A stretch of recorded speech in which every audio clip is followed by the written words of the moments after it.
Hello and welcome back to another video. Today I want to do a little recap of my previous job working for Xbox and all the horror stories that went with it. So I worked as an Xbox phone support technician for about a year and a half. And over that time, I got to see everything that went on with all of the Xbox Ones and the 360s. On top of that, I got to talk to a lot of our Xbox community as a whole at a rate of about 30 to 40 people a day. So I got to talk to a lot of people. And I tell you what, the people are the worst thing about Xbox. The customers or the Xbox users are the quickest to demand compensation for the smallest errors that could ever happen. I think one of the craziest stories was there was a free trial that comes with the system, or sometimes in the games, you open the box, it's got the little inserts, not too often anymore, but sometimes it says, try out Xbox Live for 14 days. Well, the one big thing about the 14-day trials is that is for a brand new account only. That is not for people who have already had Xbox Live. Now, some of you who are going to say like, yeah, well, I had one of those and it worked. Well, guess what? It's not supposed to, and a lot of times it doesn't actually do anything, even though it says it redeemed it. So I had a guy call in and say, yeah, I had a 14-day trial code and it didn't work. What do I do? And I explained to him everything I just told you. Well, his response was, well, can I get a refund? And I just sat there puzzled, thinking, well, what could I possibly refund somebody for a free trial code? And I paused for a couple seconds just to comprehend what he had told me. Can I have a refund? And I pretty much said, no. No, you're not getting anything from us. I can't refund you on something you didn't buy. There's nothing we can do. And he was kind of like, oh, okay. All right, man. And that's...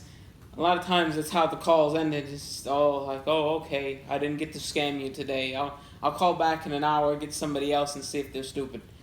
And we used to get a lot of that. People who would call in back to back over and over until they found somebody who was going to do what they wanted. Now, from our end, we get to see their cases. And what we're supposed to do is take a look and say, okay, they chose the date and the time that they called in, and we are able to view the previous calls to see what the previous agent had wrote down.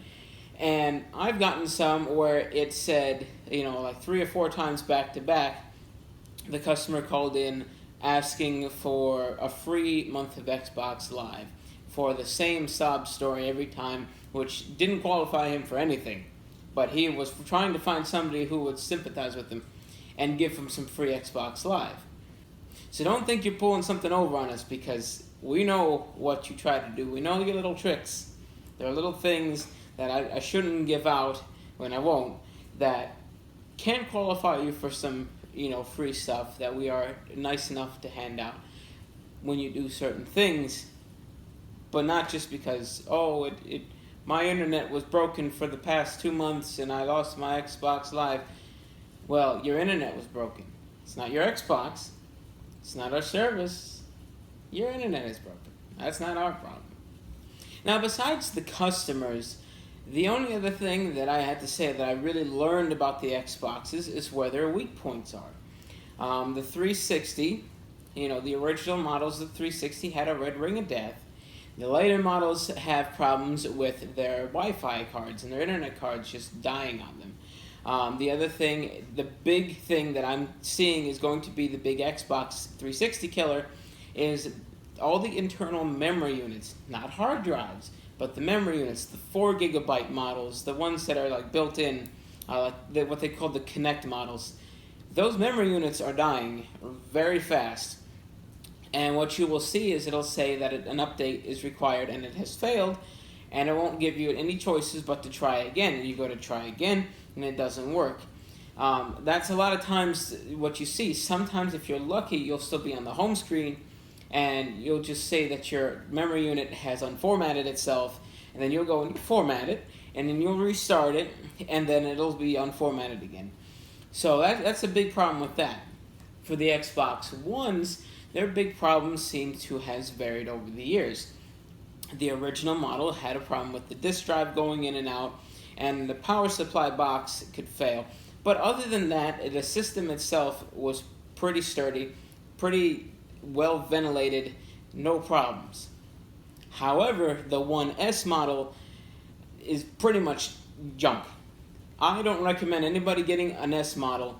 If you want to get an upgraded Xbox One, wait for the Scorpio. Hopefully that one will run better.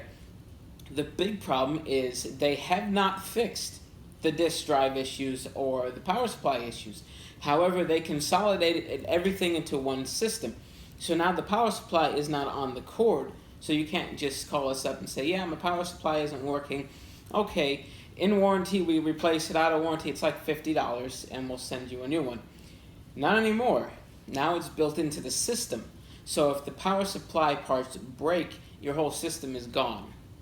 And on top of that, we've also noticed that the new controllers are even less compatible with headsets than before. Because one of the biggest calls that we always got was, people can't hear me or I can't hear them. Our included headsets from the original consoles were absolute trash. They would break in the box, and then they're just garbage. The Xbox One chat headsets are garbage. But we've also had issues where the plugs break, where your settings are so sensitive, where it'll cause you not to be able to chat with people. And it's something that should be so simple, because I've never heard anybody call in about the 360 having this problem. It's just the new system. Now, one of the biggest threats that we've always gotten was people saying, oh, I'm going to switch to PlayStation. Well, let me tell you, I bet you out of all the people, which, who knows, 1,000 people have told me that they're going to switch to PlayStation, I bet you maybe one or two maybe did, but not very many. And the big thing is, people make those threats all the time thinking that we're going to say, oh, we're so sorry, let me give you all this free stuff, let me hand you a console, let me do all these things for you. Well, guess what? When you say that to the phone agents, we kind of laugh to ourselves, because we know, for one, you're really not going to do it. You spent how many thousands of dollars on an Xbox and games and subscriptions, and this is where all your friends are playing. You're not going to go anywhere, and we know that. Now, for some other horror stories, a lot of problems we notice is with people with unauthorized charges on their account, and they usually only come from two places.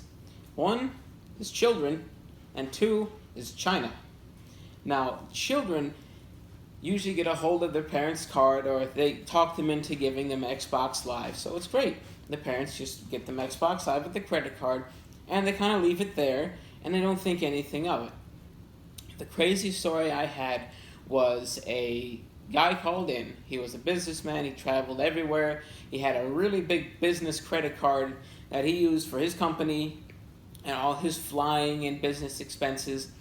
And all of a sudden, his card stopped working. And he called them up, and they said it was full. So he looked into it, and his son, while he was gone, the dad went on a trip for work. While he was gone, his son racked up $4,400 worth of charges. It was crazy amount of charges. Now, of course, we can only help him out to a certain extent. There were certain things at the time that we can't refund. Gamer tag changes. If you change your gamer tag, it's $10. We're not able to refund you stuff like that. Now, the problem was this kid was changing his gamer tag at least once or twice a day, which is crazy. I don't know what you can possibly want to change your gamer tag once or twice a day for the course of, I think it was 6 or 7 weeks.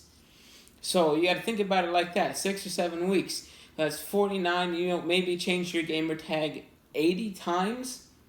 What are you doing? Are you trying to just change it to say something to somebody? Like, have your gamer tag say one word and then the next time have it say another word? I don't understand it. But besides that, he bought tons of games. He bought tons of in-game currency. Call of Duty points, NBA points, all that kind of junk. So yeah, it was the biggest horror stories. If I think of some more, I might do a follow-up on some more horror stories. But that's it. This is the end of me working for Xbox. This is the start of May. I've moved on to a new company, completely unrelated, and I'm happy to be gone and away from the headache that is Xbox customers. So I'm sorry if you're an Xbox person, but I hate you with a passion. Have a good day.